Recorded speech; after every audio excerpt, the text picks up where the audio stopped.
अस्सलाम वालेकुम स्टूडेंट्स। हमने आज जो टॉपिक कवर करना है वह concept of acid and base.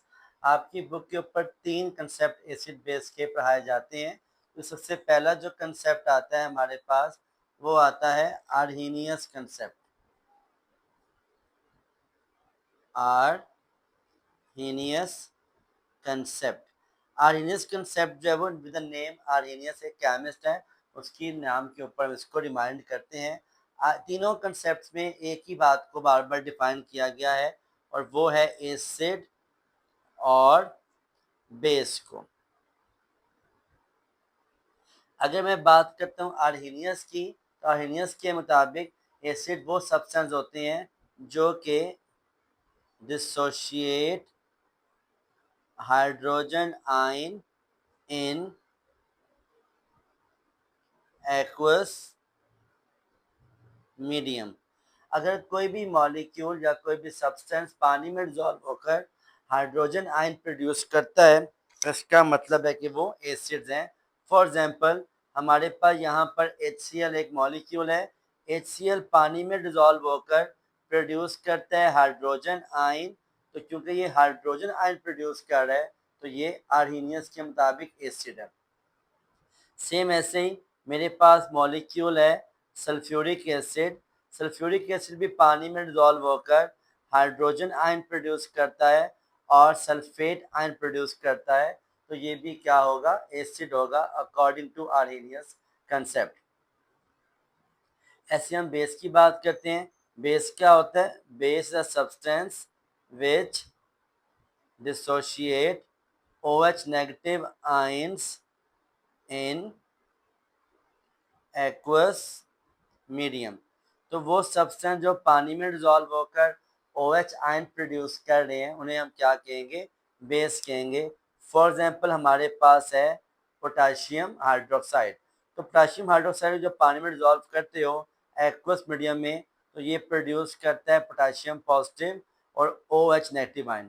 तो क्योंकि ये सब्सटेंस पानी में डिजॉल्व होकर OH आयन प्रोड्यूस कर रहा है, हाइड्रोक्साइड प्रोड्यूस कर रहा है, so they called a base according to the Arrhenius concept.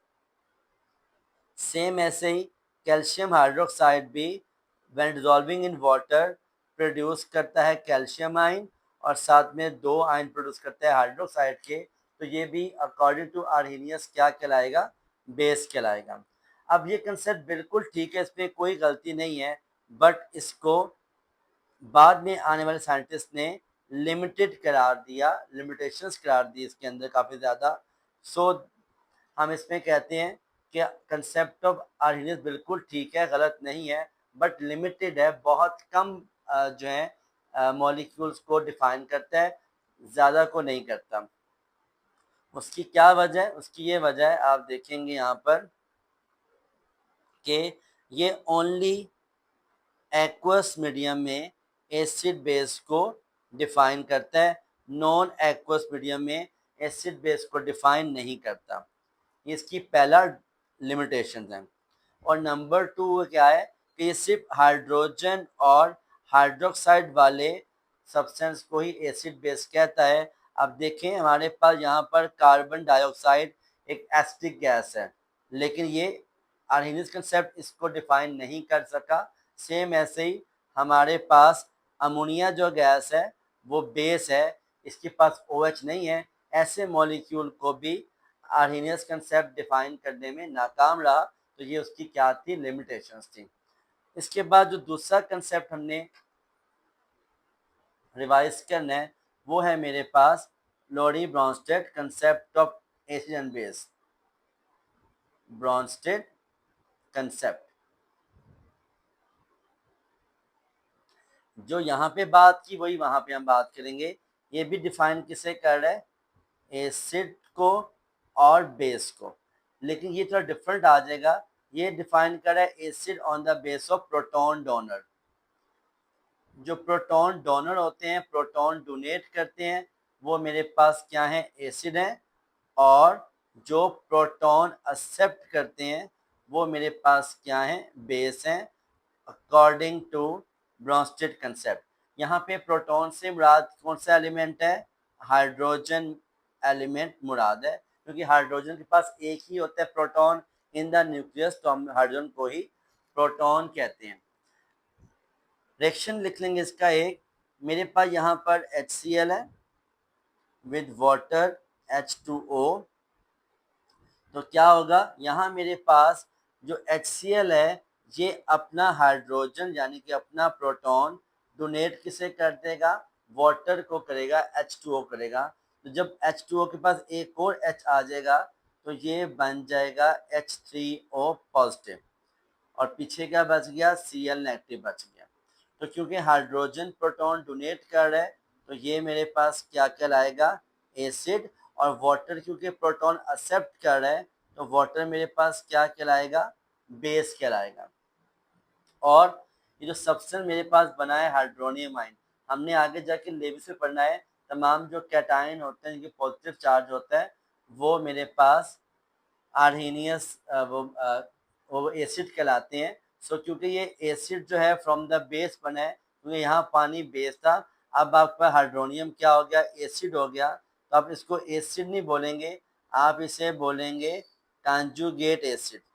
Conjugate कहते हैं प्रॉपर्टीज को ऑल्टर करने वाले को। तो ये फिर मेरे पास बेस से बना acid in the product, so they called a conjugate acid. और नेगेटिव आयंस को बेस कहते हैं। HCl यहाँ पे था एसिड, जब HCl ने हाइड्रोजन डोनेट कर दिया तो ये बेस बन गया Cl नेगेटिव, तो इसको भी हम बेस नहीं बोलेंगे, हम इसे बोलेंगे कॉन्जुगेट बेस। तो इसकी भी स्टेटमेंट हमें याद कर लेनी है। कॉन्जुगेट बेस वो स्पीशी है which is formed by accepting a proton, यहाँ पे एसिड है प्रोटॉन डोनर, और conjugate acid the species which is formed by accepting a proton, के प्रोटॉन एक्सेप्ट करने के बाद बनी है। और conjugate base the species which is formed by donating a proton. एक और एग्जांपल लेंगे, हमारे पास यहाँ पर वाटर है H2O which react with ammonia gas NH3। अब इस केस के अंदर क्या होगा, ये जो वाटर है अपना हाइड्रोजन डोनेट करेगा अमोनिया को, ठीक है। जब हाइड्रोजन डोनेट कर रहा है अमोनिया को वाटर, तो फिर क्योंकि ये प्रोटॉन डोनेट कर रहा है तो ये वाटर यहाँ पे क्या है, एसिड है, और अमोनिया मेरे पास क्या है, बेस है, क्योंकि वो प्रोटॉन को एक्सेप्ट कर रही है। और ये मेरे पास बनेगा NH4 पॉजिटिव और बनेगा OH नेगेटिव। तो OH नेगेटिव क्या है, हमारे पास बेस है, लेकिन यहाँ पर ये बेस नहीं कहलाएगा, ये कहलाएगा कॉन्जुगेट बेस। और अमोनियम आयन क्योंकि पॉजिटिव है तो फिर एसिड है, तो ये एसिड नहीं कहलाएगा, ये भी कहलाएगा कॉन्जुगेट एसिड। तो यहाँ पे आपने नोटिस किया होगा कि हमारे पास वाटर का जो बिहेवियर है वो थोड़ा सा डिफरेंट है। कैसे कि यहाँ पर अपर इक्वेशन में वाटर हमारे पास क्या था, बेस था, और यहाँ पे वाटर क्या बिहेव कर रहा है, एसिड कर रहा है। तो ब्रॉन्स्टेड ने इनको भी डिफाइन किया था as the term called amphoteric. Amphoteric मेरे पास क्या स्पीशी है, which behave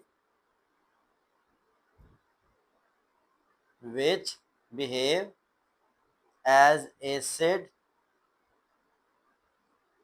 as well as base. तो वाटर एसिड भी है और बेस भी है, तो ऐसी स्पीशी को हम क्या बोलते हैं, एम्फोटेरिक बोलते हैं। जिस तरह बकाया कंसेप्ट की लिमिटेशंस हैं, ऐसे ब्रॉन्स्टेड की भी लिमिटेशन है। ब्रॉन्स्टेड भी ओनली प्रोटॉन की बेस पर एसिड बेस को डिफाइन करता है। जिन मॉलिक्यूल के पास प्रोटॉन नहीं है, जैसे कि CO2 गैस है या फिर कैल्शियम ऑक्साइड है, इनको वो डिफाइन करने के लिए नहीं कर सका, तो इसलिए हम कहेंगे कि आपका कंसेप्ट क्या है, बिल्कुल ठीक है, गलत नहीं है, बट ये भी क्या है, लिमिटेड है, महदूद है, तमाम सब्सटेंस को डिफाइन नहीं करता। इसके बाद थर्ड मेरे पास जो कंसेप्ट आता है वो है हमारे पास है लेविस स्ट्रक्चर या Lewis concept of acid and base. Lewis भी एक थर्ड हमारे पास केमिस्ट है जिसने एसिड बेस को डिफाइन किया था। अकॉर्डिंग टू दिस कंसेप्ट यहाँ भी हम एसिड को डिफाइन करेंगे और बेस को डिफाइन करेंगे। एसिड क्या यहाँ कहलाएगा, यहाँ पर प्रोटॉन डोनर है तो यहाँ पर एक्सेप्टर है, accept an electron pair. Remember that ये इलेक्ट्रॉन पेयर है, ये सिंगल इलेक्ट्रॉन नहीं है, ठीक है।